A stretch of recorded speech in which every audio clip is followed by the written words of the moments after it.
O governo do estado de São Paulo criou o Via Rápida Emprego. Em apenas 3 meses, você aprende uma nova profissão. Eletricista, garçom, jardineiro. Relaxa, tem corte e costura e muito mais. Tudo de graça. Inscreva-se já. Governo do Estado de São Paulo. Grandes ideias. Compromisso com você. Tudo Imóvel. Oferecimento. Imobiliária IAS. Todesco. Augure. Movesc. Olá, como vai? No programa Tudo Imóvel de hoje, você confere entrevista sobre avaliação de impacto quando o assunto é construção civil. Então, vamos lá?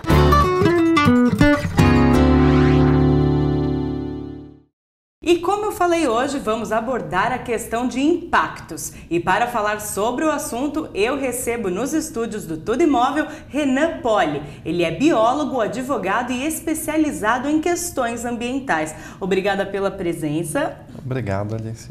Recentemente, o governo federal anunciou projetos de expansão para os modais ferroviário e rodoviário e deve formalizar outros com foco nos portos e aeroportos. Simultaneamente, o setor de energia ganha ênfase, especialmente com o megaprojeto de Belo Monte e do complexo de hidrelétrica pretendido para o rio Tapajós. Projetos assim chamam atenção para a necessidade de avaliar os impactos causados por obras estruturais e de grande porte. Renan, como essas questões podem se desenrolar? Alice, na verdade, todo o sistema econômico ele é interligado, né? Quando a gente pensa em construir uma casa, ela está dentro de um contexto que precisa de energia, que precisa de água, que todo projeto de urbanização demanda recursos naturais para ocorrer, né? Cada uma dessas questões, seja diretamente ou através da matéria-prima que vem para ocorrer aquele empreendimento, interfere no meio biótico, no meio socioeconômico. Quer dizer, a natureza, os aspectos biológicos e a sociedade onde se inserem esses recursos são afetados quando a gente agita a economia, né? Então, o Brasil hoje ele está vivendo uma fase de grandes investimentos em infraestrutura, né? São investimentos na construção civil, são investimentos em energia, em transportes, em ferrovias, em moradias. Tudo isso precisa ser planejado para que os impactos sejam os menores possíveis. Então, o contexto da avaliação de impacto ambiental é esse. O governo, os empreendedores privados precisam planejar suas atividades e verificar quais são as melhores alternativas, quais são as alternativas menos nocivas para o meio ambiente. A avaliação de impacto nada mais é do que um processo e instrumentos associados a esse planejamento e ao controle do estado da sua atividade. Perfeito. Outra questão as exigências emergentes evidenciam no país a necessidade por uma readequação de práticas e procedimentos? Isso confere? Sem dúvida, Alice. Não só a questão dos procedimentos, mas a comunicação dos mesmos. Às vezes não, em muitos casos nós temos uma legislação que já prevê uma série de ritos, prevê que se contemple os aspectos ambientais no desenvolver dos projetos, mas a comunicação entre os atores envolvidos, né, os órgãos ambientais, o empreendedor, a sociedade que está ali em volta, todos esses atores não têm um fórum, muitas vezes, adequado para todas as etapas desse planejamento. Isso culmina em projetos que lá na frente surgem e que trazem demandas passadas, demandas mais abrangentes da sociedade para uma discussão bastante conflituosa. Nós precisamos, sem dúvida, amadurecer as questões de procedimentos e melhorar o diálogo entre todos esses atores.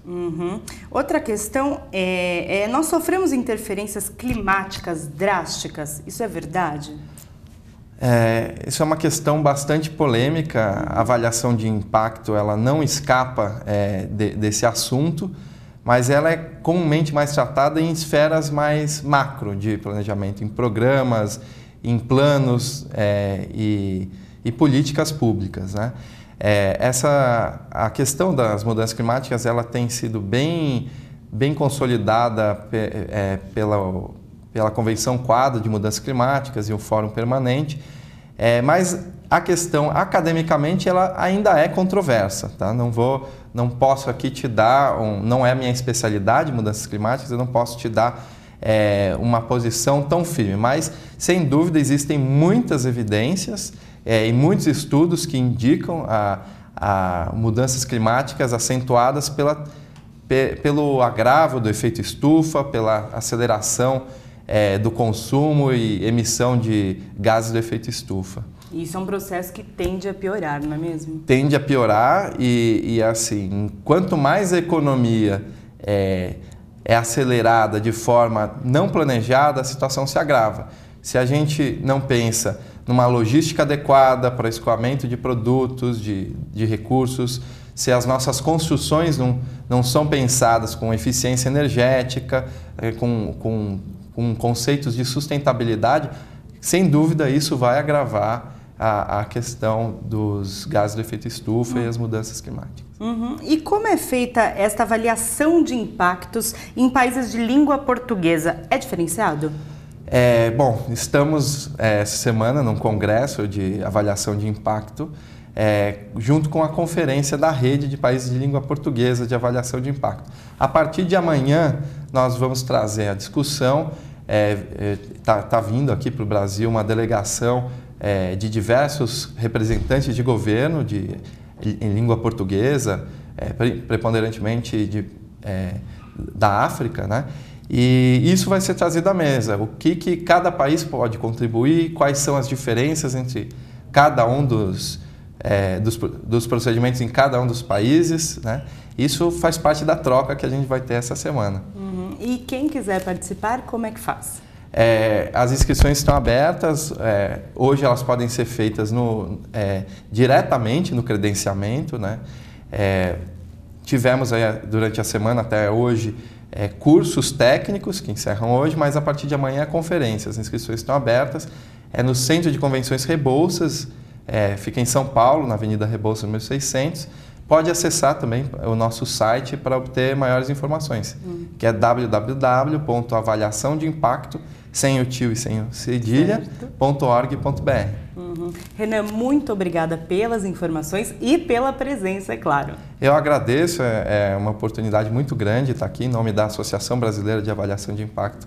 Agradeço ao jornal e espero que todos possam acompanhar essa questão e os resultados dessa discussão muito pertinente. Sem dúvida.